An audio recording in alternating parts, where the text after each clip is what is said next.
Bom dia, pessoal. Vamos então aqui iniciar o nosso conteúdo EAD sobre a dentição decídua, anatomia e importância da dentição decídua. Como eu falei no vídeo introdutório, nós vamos fazer essa aula em 3 partes, E hoje nessa primeira parte a gente vai falar somente sobre a importância da dentição decídua. Por que a dentição decídua ela é importante, uma vez que ela é uma dentição considerada temporária, Ela se inicia por volta dos 6 meses de idade, se completa ali com 2 anos, 2 anos e meio na criança, e a partir dos 5 anos e meio essa dentição começa a ser substituída, pelos dentes permanentes, e até mais ou menos os 11 ou 12 anos ela foi totalmente substituída pela irrupção dos dentes permanentes. Se ela vai durar tão pouco tempo, considerando aí que as pessoas vivem em torno de 60, 70, 80 anos, durar em torno de 15% somente da vida da pessoa, qual é a importância da dentição decídua? Para a gente falar de importância da dentição decídua, a gente tem que falar da importância da dentição como um todo, das duas dentições, tanto da dentição decídua como a permanente. As funções da dentição decídua e dentição permanente são muito parecidas, Porém, a dentição decídua ela tem uma função a mais, A gente pensando em importância das dentições, independente se ela é decídua ou se é permanente, o que a gente pode concluir? O que é a primeira coisa que vem à nossa cabeça? A primeira coisa à cabeça é, obviamente, a mastigação. Qualquer pessoa, se eu perguntar para qualquer pessoa qual é a função dos dentes, qualquer leigo, qualquer pessoa na rua, que eu parar na rua, ele vai falar, os dentes foram feitos para mastigar. Isso é óbvio, Então, tanto a dentição decídua como a dentição permanente, a sua função principal é a mastigação, A gente viu que cada dente, logicamente, tem sua forma, E, logicamente, então, cada dente vai ter a sua função dentro da mastigação. Mas, além da mastigação, será que os dentes têm outras funções? Vamos pensar um pouquinho, Vamos pensar aí num sábado à noite, sexta-noite, fora desse período aí de distanciamento social. O que vocês estariam fazendo? Estariam se arrumando para sair, numa sexta-noite, no sábado à noite, para sair para uma balada, ir para algum lugar, conversar com os amigos. De repente, o que acontece? Você quebra o seu dente da frente por um outro motivo, sei lá, você cai no banheiro, bate o dente na pia, sei lá, quebra o dente anterior, seu incisivo superior quebra. Você vai sair na rua com o dente incisivo superior, É 10 horas da noite, você não consegue achar um dentista para fazer essa restauração, você não vai sair. Por que você não vai sair? Porque a sua estética está comprometida, Assim, na dentição decídua, nós também temos uma estética a ser preservada, Nós podemos concordar aqui que é muito mais bonito a nossa amiguinha aqui passando o fio dental nos dentes sem nenhuma restauração, então o sorriso de uma criança sem nenhuma restauração, sem nenhuma cárie, do que esse sorriso de um outro menininho aqui com esses dentes totalmente cariados, com cáries generalizadas, cáries agudas de progressão rápida, onde ele praticamente já perdeu todos os dentes decíduos, E, num outro exemplo aqui, um menino, aqui provavelmente pelas características faciais dele, ele tem alguma síndrome, Também perdeu os dentes, praticamente todos os dentes. Foi feito uma prótese provisória aqui para ele, para recuperar o seu sorriso, Então ele ficou muito mais bonitinho com o sorriso, com a prótese, apesar da prótese estar com uma anatomia aí meio disforme aí para a idade dele, mas recuperou bastante a harmonia do sorriso dele. Então, a segunda função dos dentes, quer sejam eles permanentes ou quer sejam eles decíduos, é a estética. Então, temos a mastigação e temos a estética. E qual uma outra função que os dentes teriam que ter? Vou dar aí um minutinho aí para vocês pensarem e vocês conversarem aí e tentar lembrar de uma outra função, Então aí, 10 segundos aí. Conseguiram pensar numa outra função? Né? Lembrem do vovô e da vovó de vocês. Quem tem vovô e quem tem vovó e que usa prótese total. O que acontece quando eles removem as próteses total para escovar, para higienizar? Vocês já conversaram com o avô e com a avó de vocês sem a prótese? Né? Eles falam muito engraçado, né? Eles sibilam as palavras, né? Como se fosse falar comer farofa no Fusca, né? Da Fafá. Então, as palavras que são ditas labiodentais, né? O som de S, o som de F, o C, né? Eles têm essa pronúncia muito dificultada em pessoas que não possuem os dentes anteriores, né? E assim são outras palavras. Então, a perda, né? A ausência de 1, 2 ou mais dentes, ela dificulta bastante a fonação devido à posição da língua que vai utilizar o dente, os dentes, o palato, né, para que a gente tenha essa pronúncia correta. Então, mastigação, estética e fonação são as funções dos dentes permanentes e descidos. Os dentes descidos, além dessas 3 funções fundamentais, eles exercem outra função, que é a manutenção dos espaços para o nascimento, para a erupção dos dentes permanentes. Eles servem de guia para isso.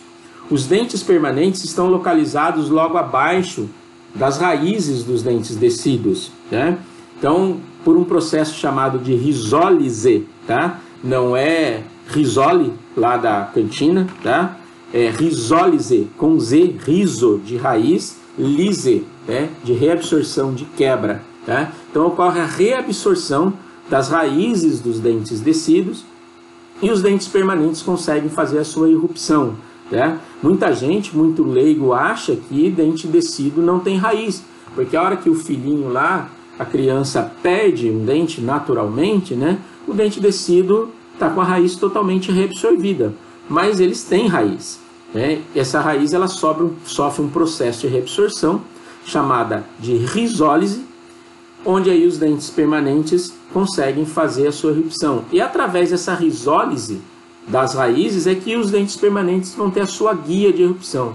Quando eu tenho uma perda precoce desses dentes descidos, além de eu perder o espaço para a erupção dos dentes permanentes, que a gente já conversou, né, que a maioria dos dentes permanentes eles são maiores do que os dentes descidos, né? A gente já conversou alguma coisinha sobre isso com vocês. A maioria é visível, qualquer um também vê que os dentes permanentes eles são maiores do que os dentes descidos e eles têm que ter um espaço para eles conseguirem nascer, para eles conseguirem erupcionar.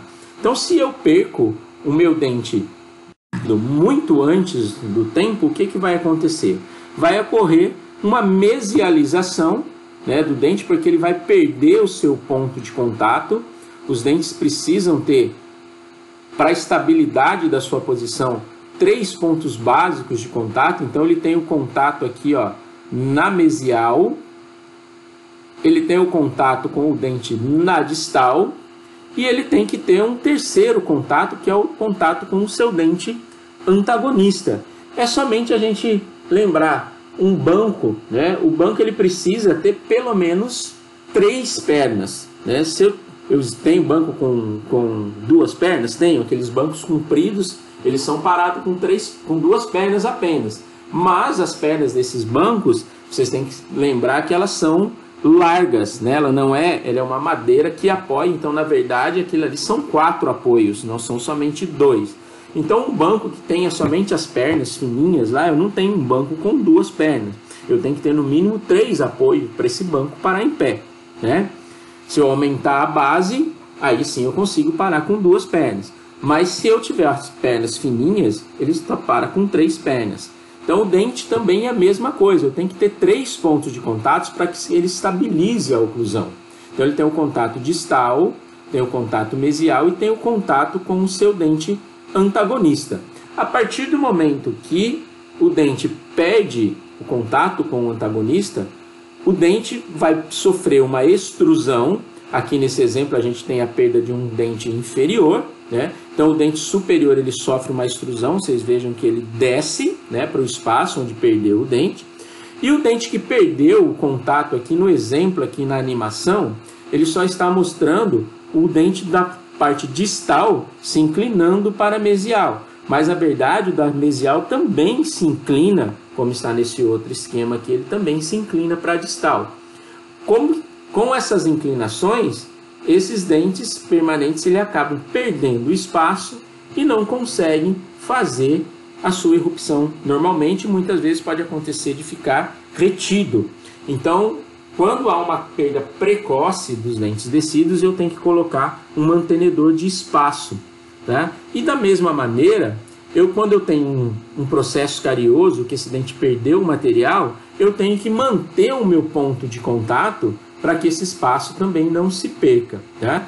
Então, os dentes descidos, além das funções mastigatória, estética e fonética, eles têm essa função de manutenção dos espaços e servirem de guia para a erupção da dentição permanente. Tá, tudo bem, Hugo.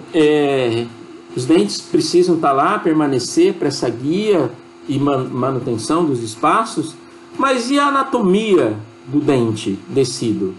Por que eu tenho que saber? Eu não posso fazer uma restauração lá, ela é provisória mesmo, o dente vai cair. Não, eu tenho que conhecer a anatomia, e não só a anatomia externa do dente descido, como eu tenho que também conhecer algumas peculiaridades da sua anatomia interna, da sua câmara pulpar. Por quê? Tudo no sentido de eu preservar o espaço e preservar essa dentição decídua pelo tempo natural, para que essa perda da dentição descida ocorra naturalmente e não precocemente, pelos motivos que a gente já explicou. Então aqui, ó, e na região anterior já houve a troca também pelos dentes permanentes, os 4 incisivos permanentes. Então nesse espaço aqui, ó, de canino descido, molar e segundo molar descido, tem que nascer 3 dentes grandes, permanentes, né? São geralmente maiores aqui, depois a gente vai explicar como que acontece essa troca aqui, mais para frente, na sequência da aula, não hoje. Mas os dentes que vão nascer aqui são maiores, né? Os dentes permanentes são maiores. Então esse espaço aqui tem que ser mantido, né? Esse diâmetro aqui do arco, de um lado aqui da distal do primeiro molar até a distal do outro segundo molar, ele vai ser mantido. O arco dentário ele não vai crescer daqui para trás, ele vai crescer só daqui para frente, ele vai crescer somente daqui para trás, do primeiro molar aqui para trás, aqui a mandíbula vai crescer. A maxila é a mesma coisa, ele cresce dessa região aqui, da distal do segundo molar descido, para trás, ele não cresce para frente, ele não cresce como se fosse inflando uma bexiga por todos os lados. Ele cresce no sentido sagital também, mas muito pouco. Basicamente, o espaço que eu tenho de distal aqui, de segundo molar descido, a distal de segundo molar descido do outro lado, é basicamente o mesmo espaço que vai estar disponível para a dentição permanente, que vai nascer aqui e é maior. Então eu tenho que manter a todo custo esse espaço. Se eu tenho uma cárie aqui dessa proporção aqui, eu estou perdendo espaço. E o mínimo de espaço que eu perco aqui já vai ser prejudicial para a erupção do dente da dentição permanente. Então eu tenho que manter esse espaço, eu tenho que refazer essa restauração, e eu tenho que refazer essa restauração com a anatomia do dente descido. Então eu tenho que manter o tamanho, eu tenho que manter o ponto de contato, eu tenho que manter a forma desse dente descido quando eu for restaurar esse dente, quando eu for recuperar esse dente, tá? Então eles precisam recuperar a sua forma e tem que recuperar a função também. Então são utilizados aqui, a gente utiliza matriz, né? Isso aqui é uma matriz para que a gente possa dar o contorno do dente. Eu não posso fazer esse dente simplesmente reto lá, né? Vocês começaram já a fazer escultura dos dentes lá no laboratório e a gente vê que a tendência aí de vocês é sempre fazer as superfícies retas. O dente não tem nenhuma superfície reta, ele é sempre arredondado, ele não tem ângulos vivos, os ângulos são sempre arredondados. Então, para eu manter o ponto de contato, aqui a gente utiliza essas matrizes, tá? Então, eu tenho que manter essa anatomia do dente, recuperar, fazer certinho o tamanho das cúspides, né? Fazer certinho o tamanho das fossas, não ter contato prematuro e recuperar aqui, ó, o ponto de contato entre esses dentes para que não perca, né, esse perímetro aqui do arco não seja diminuído e permita a erupção dos dentes permanentes corretamente. Outra coisa que eu tenho que tomar cuidado, tá, é quanto ao tamanho da câmara pulpar dos dentes descidos. Proporcionalmente, o dente descido ele é menor do que o dente permanente, mas a sua câmara pulpar ela é maior proporcionalmente que a câmara pulpar de um dente permanente. Aqui nessa radiografia, a gente consegue enxergar o primeiro molar permanente e aqui o segundo molar descido e o germe ou o dente, o segundo pré-molar aqui abaixo das raízes do dente descido, já fazendo o seu processo irruptivo, seu processo de irrupção. E se a gente comparar aqui o tamanho da polpa, né, o tamanho da câmara pulpar aqui do dente permanente e do dente descido, apesar desse dente descido ser bastante menor, com um volume bastante menor, o tamanho da câmara pulpar se a gente for medir, é até maior do que o tamanho da câmara pulpar do dente permanente. Então o que acontece? Uma cárie que no dente permanente ela seja considerada rasa, pequena, num dente descido ela já pode ser considerada de profundidade média e até profunda. Além da câmara pulpar dos dentes descidos ser maior proporcionalmente que dos dentes permanentes, os cornos pulpares aqui, ó, os cornos, ela tem uma pontinha chamada de corno pulpar, ó. Esses cornos pulpares eles são mais alongados também. Então, quando eu estiver fazendo a remoção da cárie do dente descido, eu tenho que tomar cuidado para que não haja uma exposição da polpa. Tá? Aqui o dentista foi removendo a cárie e chegou a expor a polpa dental aqui, ó. Isso aqui é sangue, tá? Tá vermelho, ali é sangue, tá? Então a gente tem que tomar bastante esse cuidado. Eu tenho que saber que uma cárie, se eu olhar numa cárie de um dente permanente, essa cárie no dente permanente ela pode ser até considerada rasa, mas um dente descido, essa cárie já pode ser profunda e eu tenho que fazer a remoção desse tecido cariado com maior cuidado. Atualmente já se propõe, já é utilizado, a gente já faz, na verdade, a remoção parcial da cárie, né? Antigamente, e hoje em dia a gente ainda usa também, existia o que a gente chamava de tratamento expectante. Hoje em dia a gente faz a adequação do meio. Quando vocês estiverem lá na odontopediatria, né, a professora Glaci lá vai ensinar para vocês lá como é que faz. Chega uma criança cheia de cárie, né, no seu consultório ou lá na clínica.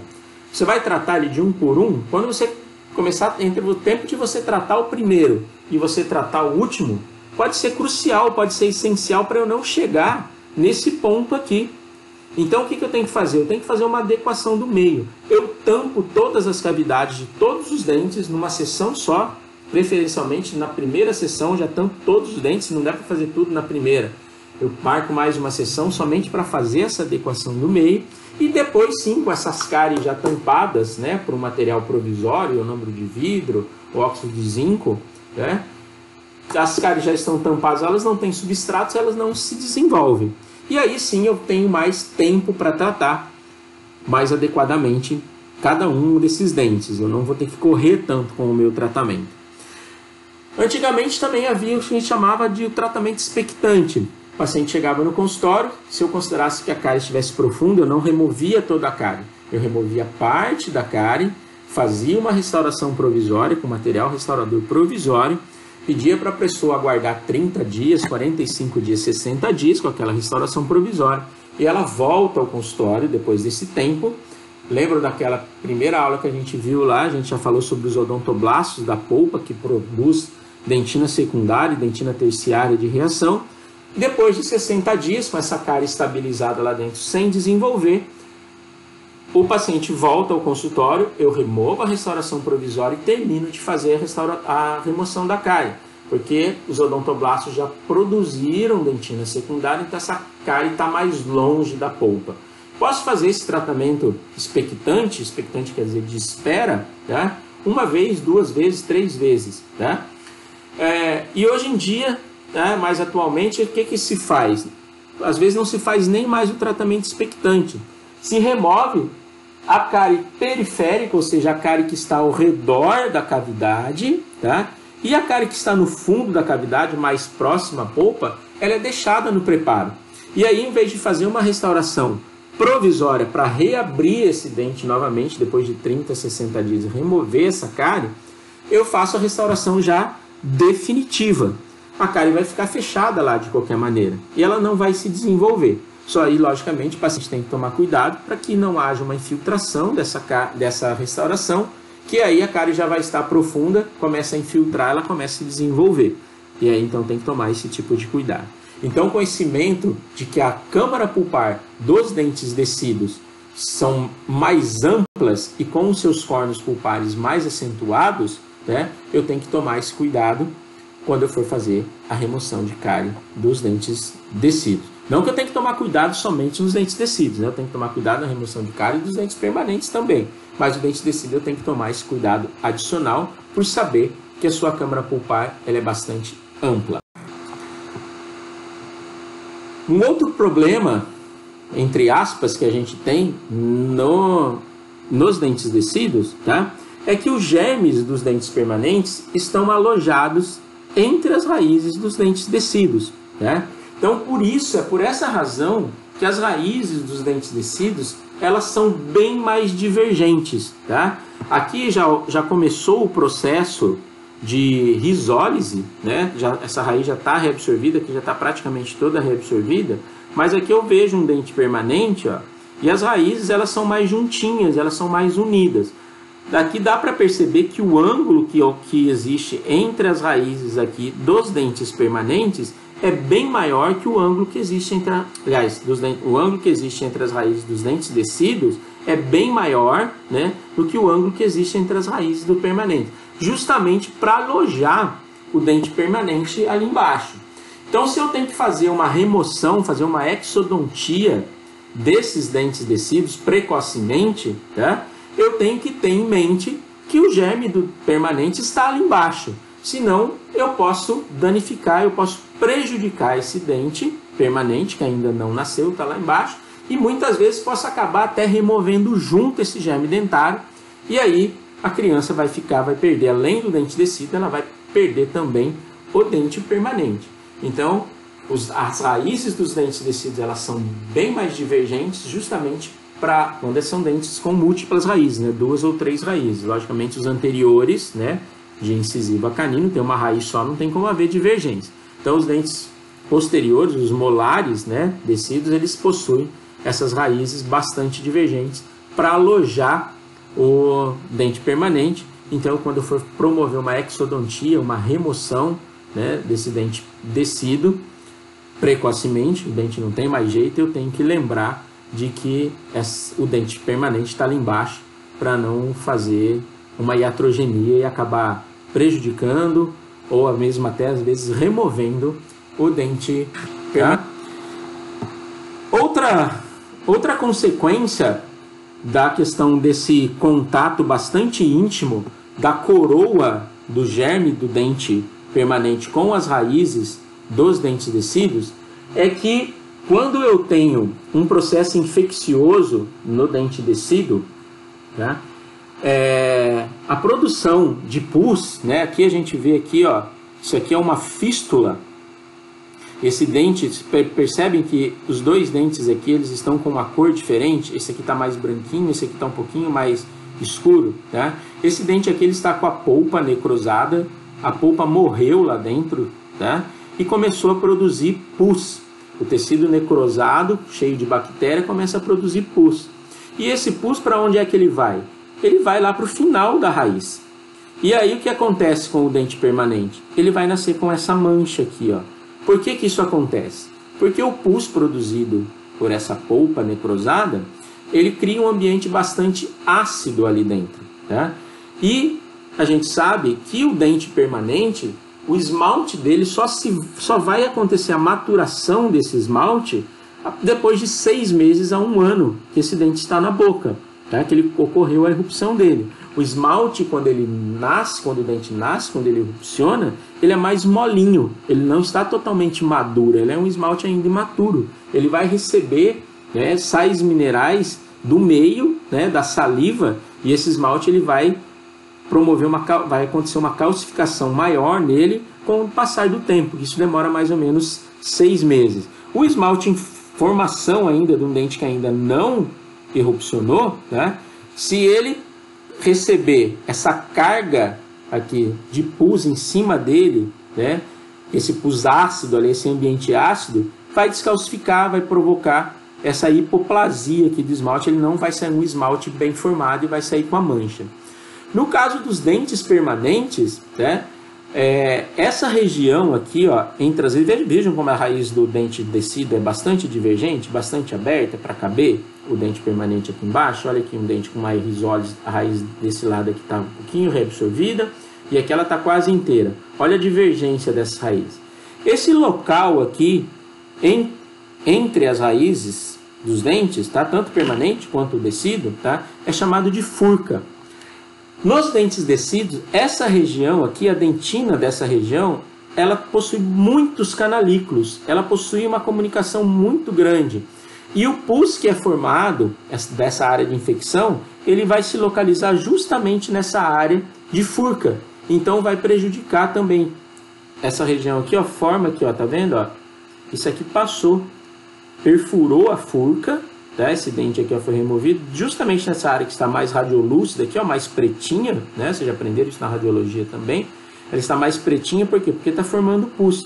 Esse ambiente ácido vai, logicamente, vai prejudicar o desenvolvimento desse dente permanente. Então tem que saber esses detalhes da anatomia, essas peculiaridades da anatomia do dente descido, né? Que ele tem a câmara pulpar maior, as raízes divergentes e que os dentes permanentes estão alojados ali, para que eu tome os cuidados necessários, para que eu tente preservar ao máximo na boca esses dentes descidos, né? E que eles possam ter essa substituição natural pelos dentes permanentes, sem que esses dentes permanentes sejam prejudicados pela sua presença. Então eu tenho que fazer a restauração do tamanho correto, na anatomia correta.